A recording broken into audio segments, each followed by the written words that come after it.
오늘 하나님께서 우리에게 주신 말씀은 신약성경 마태복음 24장 15절에서 22절까지 말씀입니다. 그러므로 너희가 선지자 다니엘이 말한 바 멸망에 가증한 것이 거룩한 곳에 선 것을 보거든 읽는 자는 깨달을진저 그때 유대에 있는 자들은 산으로 도망할지어다.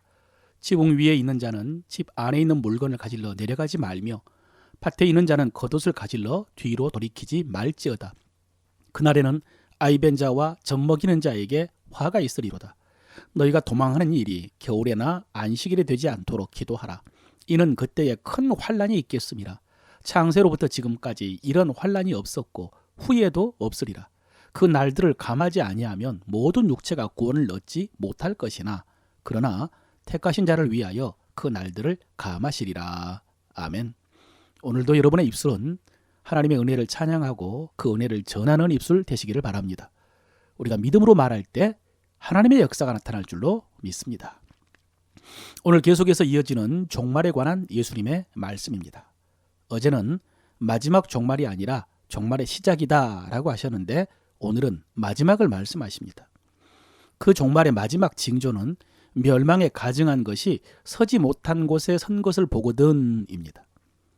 여러분, 이 말씀은 다니엘의 묵시에 나오는 말씀입니다.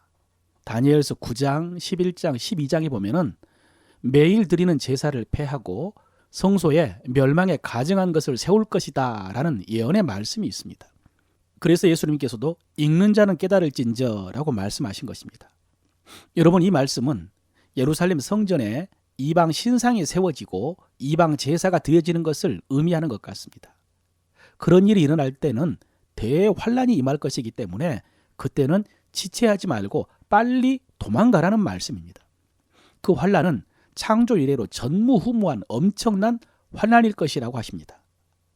여러분, 우리는 지금 예수님께서 지금 말씀하신 그때가 어느 때인지를 정확히 알 수 없습니다. 지나간 역사 속에서 보면은 이와 비슷한 일들이 두 번 있었습니다. 한 번은 예수님께서 태어나시기 전에 중간기에 시리아의 안티오코스 에피파네스 4세라는 왕이 예루살렘을 점령하고 제사를 폐하고 오늘 말씀처럼 성전에 제우스 신상을 세우고 사람들을 학살하는 그런 일들이 있었습니다. 두 번째는 지금 예수님이 말씀하신 후 한 40년 정도 지난 다음에 로마에 의해서 예루살렘이 멸망할 때 이런 일들이 있었습니다. 그러니까 다니엘의 관점에서 보면은 안티오코스 에피파네스에 의해서 이루어진 환란인데 예수님께서는 이 말씀이 다시 이루어질 것이다 라고 하셨고 실제로 40년 후에 이루어진 것입니다. 로마가 성전 제사를 폐하고 우상을 세우고 이때 유대인들이 반란을 일으키자 대학살이 일어났습니다. 100만 명의 유대인들이 죽었다고 합니다. 그때 그리스도인들은 지금 예수님의 말씀처럼 산으로 피했다고 합니다. 그래서 오늘 이 말씀을 그때 이미 이루어진 지나간 예언으로 보는 사람들도 있습니다. 반면에 종말론자들 중에는 앞으로 마지막 종말 때에 예루살렘의 성전이 세워지고 그 후에 지금 말씀하신 일들이 일어날 것이다 라고 주장을 합니다. 사실 지금 예루살렘에는 하나님을 섬기는 성전 대신에 이슬람 사원이 세워져 있기 때문에 거룩한 곳도 없고 매일 드리는 제사도 없지만은 앞으로 하나님의 성전이 세워지고 하나님께 드리는 제사가 회복되었다가 어느 시점에서 이런 일들이 일어날 것이라는 것입니다. 그때가 마지막 종말 대환란의 날이 될 것이다 라고 주장을 합니다. 사실 여러분, 이들의 주장을 전혀 부정할 수는 없습니다. 지금 예수님의 말씀을 AD 70년에 이미 이루어진 일이다 라고만 주장할 수는 없습니다. 왜냐하면 지금 주님께서 종말과 환란을 말씀하시면서 인자의 임함을 말씀하시기 때문입니다. 다시 말해서 종말과 주님의 재림을 동일시하신 것입니다. 또 저 뒤에 30절 후에 보면요, 예수님께서 재림하시는 장면이 묘사됩니다.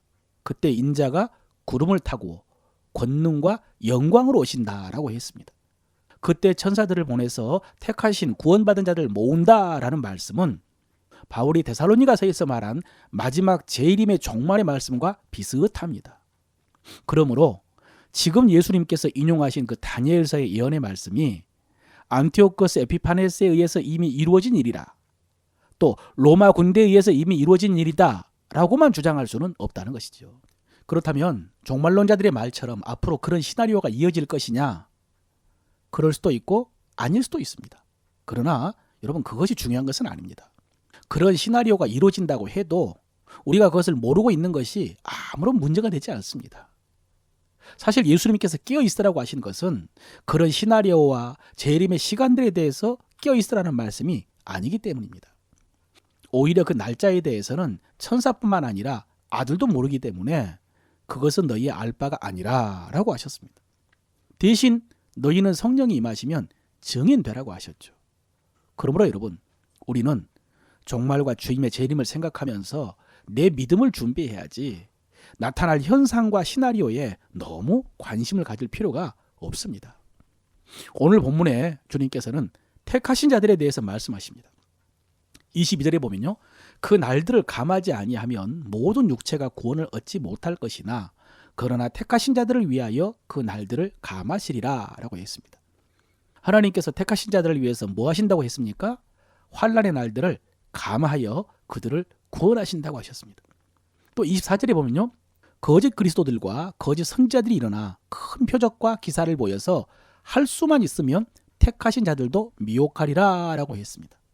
할 수만 있으면 미혹하리라 라는 말씀은 택하신 자들을 미혹할 수 있다는 말입니까? 없다는 말입니까? 예, 미혹하려고 하고 싶겠지만 그러나 택하신 자들은 미혹당하지 않는다는 말씀입니다. 또 이 7절에 보면요, 그런 대환란 후에 주님께서 재림하실 때에 천사를 보내서 자기의 택하신 자들을 땅 끝에서부터 모을 것이라 라고 하셨습니다. 여러분 보십시오. 하나님이 택하신 자들은 다 보존됩니다. 하나님께서 다 구원하십니다. 어제 말씀드린 것처럼 저도 어렸을 때 세대주의 종말론의 책을 읽고 이 대환란 때문에 근심을 많이 했습니다. 그러나 복음을 알고 구원의 확신을 가진 다음부터는 하나님께서 자기 백성들에게 환란이 필요하면 겪게 하실 것이고 필요 없으시다면 지나가게 하실 것이다 라는 믿음이 생겼기 때문에 아무렇지도 않습니다. 대신 우리는 처음에 주님이 말씀하시고 계속해서 반복하신 것처럼 조심히 해야 됩니다. 뭘요? 미혹당하지 않도록, 거짓말에 속지 않도록 조심히 해야 됩니다. 여러분, 이해하기 힘들겠지만 하나님의 택하심은 결과를 통해서 알 수 있습니다. 하나님의 예정은 그 전에는 알 수 없습니다. 결과가 나와야 됩니다. 무슨 말이냐? 성경에서 하나님이 택하신 자는 구원받는다라고 했는데 그럼 누가 택하신 자냐? 여러분, 복음 전할 때 믿는 자가 택하신 자입니다. 그리고 또 이런 환난 가운데서도 끝까지 견디는 자가 택함 받은 자입니다. 주님께서는 그 전에 비유를 말씀하실 때에 교회 안에도 소위 가라지가 있다라고 하셨습니다. 믿음 없는 사람들이 섞여 있다는 것입니다. 택함 받지 못한 사람들이. 여러분, 이런 사람들이 이런 환난을 통해서 드러납니다. 거짓 믿음을 가진 사람들은 환난을 견디지 못하고 믿음을 버립니다. 미혹도 마찬가지입니다.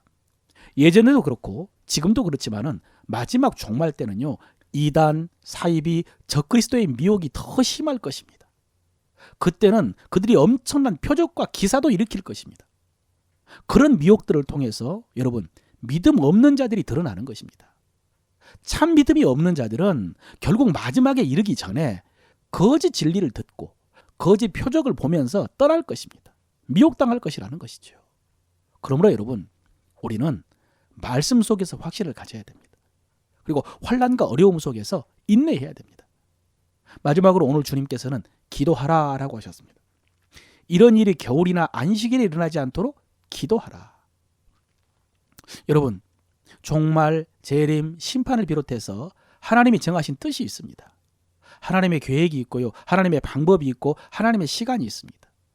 그러니까 주님이 지금 말씀하신 환난에 대해서도 하나님의 계획이 있겠죠. 그런데 주님께서는 그것에 대하여 기도하라고 하십니다. 겨울에 일어나지 않도록 기도하라. 왜? 겨울에 일어나면 너무 힘드니까. 여러분, 이것이 우리의 기도입니다. 우리는 이런 것을 기도할 수 있습니다. 이런 것을 기도해야 됩니다. 우리는 기도를 통해서 하나님의 긍휼을 구할 수가 있습니다. 여러분, 내 욕심이 아닙니다. 주님께서 기도하라고 하셨습니다. 이렇게 기도하는 것이 하나님의 뜻입니다. 주님이 가르쳐 주신 기도문에도 아버지의 나라가 임하게 하소서라는 기도가 있지 않습니까? 그러므로 사랑하는 성도 여러분, 오늘 이 말씀을 따라 주의 오심을 생각하면서 기도하시길 바랍니다.